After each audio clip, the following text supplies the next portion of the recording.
Vedem aceste programe nu numai ca educație medicală continuă, deși este termenul cel mai folosit la ora actuală, asta însemnând deplinirea cunoștințelor, abilităților, dar vorbim despre dezvoltarea profesională continuă, ceea ce înseamnă mai mult decât abilități, înseamnă o atitudine, înseamnă capacitatea de dialog cu pacientul, înseamnă un anumit fel de a privi profesia medicală și pacientul.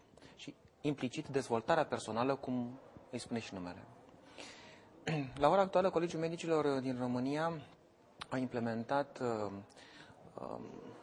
normele europene prin două decizii.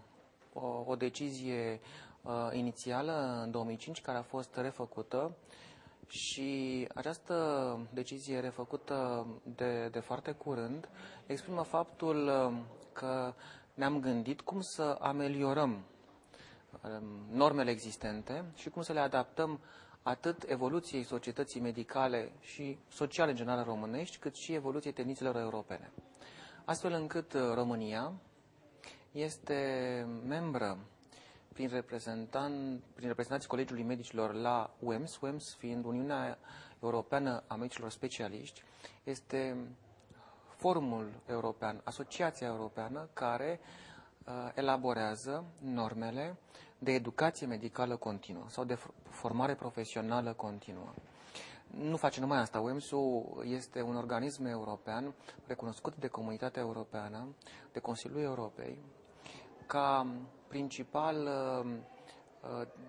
factor de dialog, de partener în dezvoltarea curiculelor de educație postuniversitară.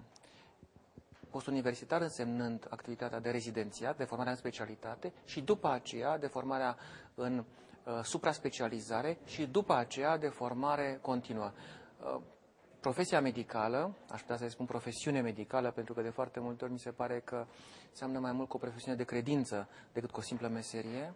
Deci profesia medicală este, cred, singura sau una dintre puținele profesii în care un bun profesionist este obligat de societate, de pacienți, dar și de conștiința sa să învețe tot timpul. S-a apropiat foarte mult de normele europene, astfel încât la noi un credit de educație medicală continuă este exact ca în Europa Occidentală, ca acea acceptată de UEMS. Este un lucru îmbucurător. Da, mai mult decât atât, la ultimul comitet executiv al UEMS am fost dați de drept exemplu, nu singuri, eram câteva țări care și-au armonizat perfect normele de dezvoltare și de monitorizare a acestei activități de educație medicală continuă cu cele ale UEMS, cu cele europene. N-aș vrea să spun că e perfectă situația, nu.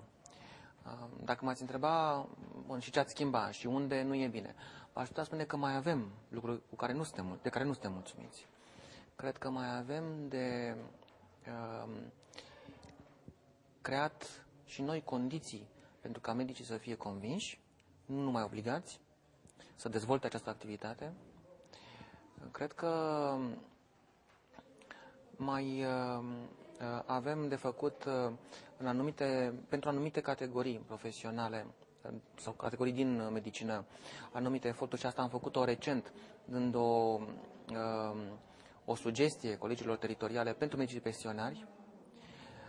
Și cred că un lucru, și l-am lăsat la urmă pentru că cred că este cel mai important, cred că avem mai multe de făcut în domeniul calității. Cred că acum avem o activitate de educație medicală continuă relativ corectă, dar pasul următor, care va trebui făcut și instituționalizat în sensul că introdus în norme, va trebui să fie în sensul creșterii calității acestei activități, ca să nu fie numai formală, ci cu adevărat formativă, adică în folosul medicului și, bineînțeles, al beneficiarului serviciilor sale, adică al pacientului.